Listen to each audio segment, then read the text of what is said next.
मुख्यमंत्री ओमर अब्दुल्ला कल जब गुजरात में थे तो उन्होंने कहा कि जब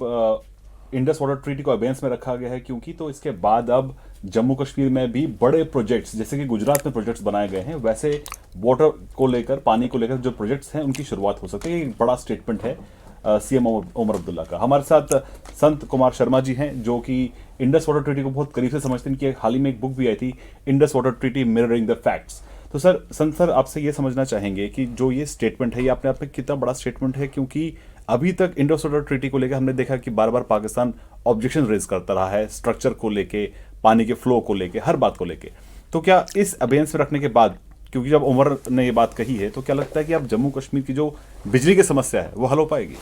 नहीं, बिजली की समस्या इसलिए हल हो पाएगी क्योंकि ये जो एक स्टेटमेंट है ना, उनका उमर साहब ने ये कहा कि हाँ जी देखिए और तो बात ठीक है, हम गुजरात की तरह प्रोजेक्ट लगा पाएंगे, गुजरात की तरह मेगा प्रोजेक्ट ज़रूर लगा पाएंगे, लेकिन गुजरात की टोपोग्राफी अलग है, जेएंडके की टोपोग्राफी अलग है, इसलिए वो कंपेरेबल नहीं होंगे कुछ मामले में। लेकिन 1850 मेगावाट का एक प्रोजेक्ट है, 1856 मेगावाट का सावलाकोट, जब वो पूरा होगा तो सावलाकोट प्रोजेक्ट जो है ये 1960 की दहाई में इसको कंसीव किया गया था, इसकी बात चल रही थी, और बार बार पाकिस्तान ये कर देता था कि इंडस वाटर ट्रीटी के कारण कोई ना कोई ऑब्जेक्शन लगाया तो उसको ख़राब किया। अब क्या हुआ है 65 साल के बाद, अब इसका ग्लोबल टेंडर इशू हो गया और वो ग्लोबल टेंडर 2-3 दिन पहले इशू हुआ और वो टेंडर एनएचपीसी ने इशू किया और एनएचपीसी ने इशू किया वो रिटर्नेबल ऑन 10 सितंबर, थोड़े ही दिन रह गए। तो उस टेंडर के कारण ये होगा अगर 1856 मेगावाट का एक प्रोजेक्ट बनता है तो उस प्रोजेक्ट में से एनएचपीसी का जो बेसिक मॉडल है लगभग 10% जो बिजली है वो जेएंडके को वैसे ही फ्री मिलेगी।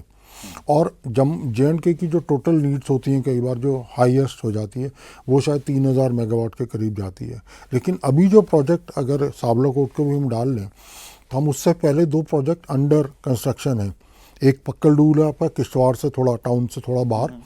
और पक्कल डूल जिसको कहते हैं, और वो लगभग 1000 मेगावाट का है, उसको भी फास्ट ट्रैक किया जा रहा है। और उसके बाद है दूसरा आपका एक प्रोजेक्ट है रातले का प्रोजेक्ट, जो रातले का प्रोजेक्ट असल में 2013 में शुरू हुआ था और 19 में ख़त्म हो जाना चाहिए था, लेकिन हम इतना पीछे हैं कि हम 25 में भी, क्यों वो क्या था, उस 850 मेगावाट का तो सीधा सीधा हमने खमियाजा भुगता है क्योंकि पाकिस्तान ने इंडस वाटर ट्रीटी के अंडर उस पर ऑब्जेक्शन लगाए। और अभी पिछले साल रातले प्रोजेक्ट के लिए, किशनगंगा प्रोजेक्ट के लिए न्यूट्रल एक्सपर्ट मिशेल लेनो आए हुए थे। तो मुझे ये लगता है कि जब ये 2 प्रोजेक्ट हो जाते हैं, सिर्फ पहले 2 जिनका हम नाम ले रहा हूँ, रातले और दूसरा, तो उनके कारण क्या होगा कि 1850 रातले और पक्कल डूल 1850 मेगावाट हो गया, 1850 मेगावाट का 1850 मेगावाट का हो गया सावलाकोट। तो कुल मिला के 3600-3700 से 3 प्रोजेक्ट्स की बात कर रहे हैं। तो इट इज़ मतलब इन 3 प्रोजेक्ट को अगर कंप्लीट कर दिया जाए तो हम सलाल, बगलिहार, दूलस्ती, करथाई हम सबको भूल जाएं। हमारी जो जम्मू कश्मीर की जितनी ज़रूरत है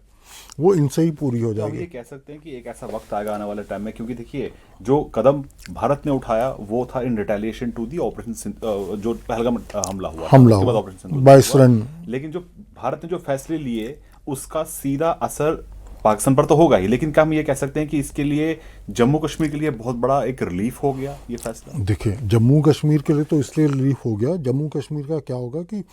जम्मू कश्मीर के जितने भी प्रोजेक्ट्स है, जम्मू कश्मीर का उमर अब्दुल्ला पहले भी कह चुके हैं कि Indus water treaty is against us, हम लोगों के खिलाफ हो रही है, क्योंकि जम्मू कश्मीर जो पहले जिसमें लद्दाख भी शामिल था, जम्मू प्रांत से चुनाव निकलता था, लेकिन जम्मू प्रांत का या जम्मू की स्टेट का, जम्मू जेएंडके स्टेट का उस समय 19 से पहले की बात कर रहा हूँ, चुनाव पर अधिकार नहीं। कश्मीर से एक नदी निकलती थी वेस्टर्न रिवर झेलम, उस पर हमारा अधिकार नहीं, जम्मू कश्मीर का अधिकार नहीं। लद्दाख में से इंडस निकलती थी, उस पर अधिकार नहीं। तो जम्मू कश्मीर जो था बहुत घाटे का सौदा था, इंडस वाटर ट्रीटी जम्मू और कश्मीर के लिए घाटे का सौदा था। और अब जबकि इंडस वाटर ट्रीटी को एबेंस में रखा जा रहा है, और एबेंस का अगर सबसे बड़ा फ़ायदा होगा भारत को तो होगा ही, लेकिन वो होता है ना, कोई भी एक जब कोई ट्रेन निकलती है तो उसको कहते हैं ये वाया जाएगी, यहाँ से होके गुजरेगी। तो जम्मू कश्मीर से जितने भी भारत को जितने फ़ायदे होंगे या जो भी होगा वो जम्मू कश्मीर के रास्ते से होंगे। जम्मू कश्मीर को सबसे पहला बेनिफिट मिलेगा। और जम्मू कश्मीर जो है अगर इसको सीरियसली मतलब जिस तरीके से परस्यू कर रहे हैं, और कुछ दिनों पहले मैं 19 जुलाई को उनके साथ था, अपना LG श्री मनोज सिन्हा के साथ था, तो उन्होंने कहा immediate, short term, long term, तीनों, हम तीनों लेवल पे काम कर रही है, केंद्र सरकार तीनों लेवल पे काम कर रही है और पैसे की कमी बिल्कुल नहीं आएगी। तो इसका मतलब एक तो बहुत क्लियर है कि जम्मू कश्मीर जो है वो इंडिया का पावर हब बन के उभर रहा है। नॉर्दर्न इंडिया में वो बहुत बड़ा पावर हब बन के उभरेगा। और क्योंकि वो हाइड्रो पावर है, तो हाइड्रो पावर में ये भी है वो रीजनरेट करने वाली बात है, तो उसमें कार्बन क्रेडिट्स भी होंगे। इट्स अ मल्टी डायमेंशनल, कई एस्पेक्ट होंगे उसके, और जम्मू कश्मीर बहुत ज़्यादा उससे लाभान्वित होगा, बहुत फायदा होगा। अभी हाल ही में हमने देखा कि विदेश मंत्री एस जयशंकर ने कहा कि जो हमारी हिस्टोरिकल अप्रोच रही है इस ट्रीटी को लेके, वो उन्होंने क्रिटिसाइज किया। तो क्या ऐसी उस वक्त की क्या ऐसी मजबूरी थी कि भारत ने अपने जो हुकूक हैं, जो राइट्स हैं वाटर्स को लेके, उसे पीछे हटा, क्योंकि 80% राइट्स हमारे पास थे, तो भारत ने गिव अप उस वक्त की सरकार ने क्यों किया? देखो, मुझे उस समय का पता नहीं, लेकिन एक एपिसोड है जो आप अगर, आजकल वो किताब आउट ऑफ प्रिंट है, लेकिन मैंने IIC लाइब्रेरी में, इंडियन इंटरनेशनल सेंटर की लाइब्रेरी में जाके उस किताब को एक्सेस किया और उसका फोटोकॉपी निकलवाई। वो ND गुलाटी की किताब है, निरंजन दास गुलाटी की किताब, इंडस वाटर ट्रीटी के ऊपर। और उसमें उन्होंने एक जगह पे लिखा हुआ है, उन्होंने वो किताब में लिखा कि हम, जब मेरी रिटायरमेंट हुई, वो तो 8 साल तक हमारे चीफ नेगोशिएटर थे, तो उस दिन वो नेहरू से मिलने गए कि आज मैं जो है, I am hanging my boots, आज मैं रिटायर हो रहा हूँ। तो नेहरू ने उस दिन कहा कि मुझे लगता है हमने पाकिस्तान को काफ़ी अनुचित मूल्य चुकाया है इंडस वाटर ट्रीटी। और ND गुलाटी किसी और के लिए नहीं कह रहे, वो नेहरू के लिए कह रहे हैं। तो आज अगर S जयशंकर ये बोलते हैं कि इन्होंने गलत किया था, तो S जयशंकर तो वही बात कर रहे हैं जो नेहरू ने भी की थी, प्राइवेटली ND गुलाटी के साथ एडमिट की थी। और इसके बारे में अगर और भी कुछ हो तो एक बहुत इंटरेस्टिंग डिबेट है, वो डिबेट है आपकी 30 नवंबर 1960 की, जिसमें माननीय श्री अटल बिहारी वाजपेयी जी ने कहा था कि आने वाले दिनों में ये ट्रीटी जो है हमारे लिए, भारत के लिए एक बड़ा खतरा बनेगी। और उस खतरा बनने का कारण ये था, उन्होंने ये कहा था कि जब ये ट्रीटी साइन हुई तो जो पाकिस्तान के डिक्टेटर थे मोहम्मद अयूब खान ने ये कहा कि हम लोगों का जॉइंट कंट्रोल है, अब जो वेस्टर्न रिवर्स हैं जॉइंट कंट्रोल है, और जॉइंट कंट्रोल का मतलब होता है जॉइंट पोजीशन। बोला ये तो बहुत खतरनाक बात है, और जॉइंट कंट्रोल से जॉइंट पोजीशन, और इन्होंने जॉइंट पोजीशन किया, तो अब लगता है कि पाकिस्तान को ये भी सोचना चाहिए कि जो वेस्टर्न रिवर्स के अपर स्टेम्स हैं हम उनको हथिया लें। तो वही जो चीज़ थी वो 1965 की लड़ाई जो है वो उस मानसिकता से प्रेरित है। तो हमको ये बहुत क्लियर है कि हमको इंडस वाटर ट्रीटी बहुत बड़ा घाटे का सौदा था, और नेहरू जी की जो गलतियाँ थी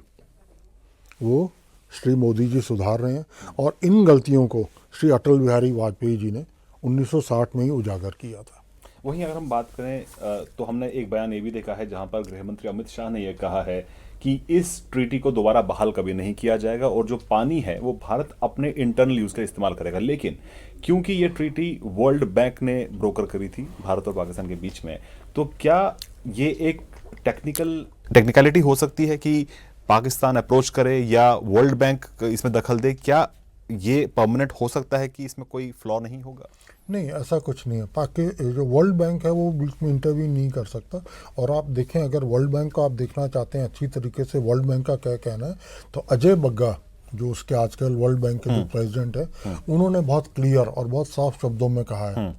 कि world bank has no role other than this, कि हम जो उसकी लीगल फीस होती है, जो उसमें न्यूट्रल एक्सपर्ट या दूसरे, हम उन लोगों को चुकाते हैं।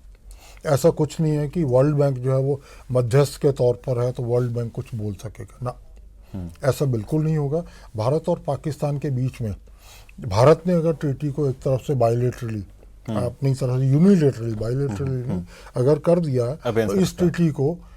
जो अमित शाह जी कह रहे हैं उसको किस तरीके से किया जाएगा, क्योंकि नदियां तो खुद अपनी ग्रेविटी पर बहती हैं ऊपर से नीचे की तरफ। हम पूरा पानी तो नहीं रोक पाएंगे, लेकिन अपनी ज़रूरतें पूरी करने के बाद पाकिस्तान को देंगे, तो ये बहुत बड़ा धक्का होगा। एक आखिरी सवाल, पाकिस्तान ने इतने सालों तक जो ऑब्जेक्शंस रेज किए हैं, तो आपको लगता है कि कहीं ना कहीं पाकिस्तान एक तरफ ये तो कहता है, कश्मीर को लेकर बार बार मुद्दा उठाता है, लेकिन जहां तक जम्मू कश्मीर के लोगों के विकास की बात है उसमें हमेशा अड़ंगा पैदा उसने किया है इतने सालों तक? इसमें क्या, इसमें तो दो राय ही नहीं है। अगर पाकिस्तान अड़ंगा ना पैदा करता तो आपका जो तुलबुल नेविगेशन प्रोजेक्ट है वो 1984 में शुरू हुआ था। तो मुझे तो नहीं पता, मैं 61 का हूँ, आप 41 के हैं या नहीं है। तो मुझे ये है कि हाँ, मतलब वो उस समय से प्रोजेक्ट लगा हो और वो 41 साल के बाद हम उस प्रोजेक्ट को दोहराने की बात कर रहे हो कि उस प्रोजेक्ट को हम सुधारेंगे। और उस प्रोजेक्ट का फ़ायदा ये होता है कि जो आपका लोअर जेलम प्रोजेक्ट है, उड़ी प्रोजेक्ट है, किशनगंगा प्रोजेक्ट है, उन सब प्रोजेक्ट्स में जो लीन पीरियड है, विंटर पीरियड में, उस पीरियड में प्रोडक्शन जो है इलेक्ट्रिसिटी काफ़ी बढ़ जाती है और यही चीज़ बाकी उन पर भी लागू होती है। लेकिन पाकिस्तान के ऑब्जेक्शन के कारण अगर सबसे ज़्यादा नुकसान हुआ तो वो सीधा सीधा जम्मू कश्मीर का हुआ। और अब भारत सरकार के कदम लेने से अगर फ़ायदा होगा सबसे बड़ा तो वो भी जम्मू कश्मीर का होगा। तो पाकिस्तान अपने आप को हितैषी ज़रूर बताता है कि मैं जम्मू कश्मीर का हितैषी हूँ, लेकिन पाकिस्तान वाला, अगर पाकिस्तान को ये कहा जाए कि वो सबसे बड़ा दुश्मन है जम्मू कश्मीर का, तो इसमें अतिशयोक्ति नहीं होगी। और अगर कोई सबसे अच्छा चाहने वाला है, उनका हितैषी है, तो वो भारत सरकार है और इस समय की नरेंद्र मोदी सरकार। तो ये थे संत कुमार शर्मा, जो मोटा मोटा ये बता रहे थे कि जो इंडस वाटर ट्रीटी थी वो घाटे का सौदा था, और साथ ही साथ अब जो बदलाव हुआ, जो अबेयंस में रखा गया है इस ट्रीटी को, इससे सीधा फायदा जो है जम्मू कश्मीर का होगा। और ऐसा वक्त भी आ सकता है कि जम्मू कश्मीर के पास सरप्लस पावर हो और वो बाकी स्टेट्स को वो पावर बेच सके।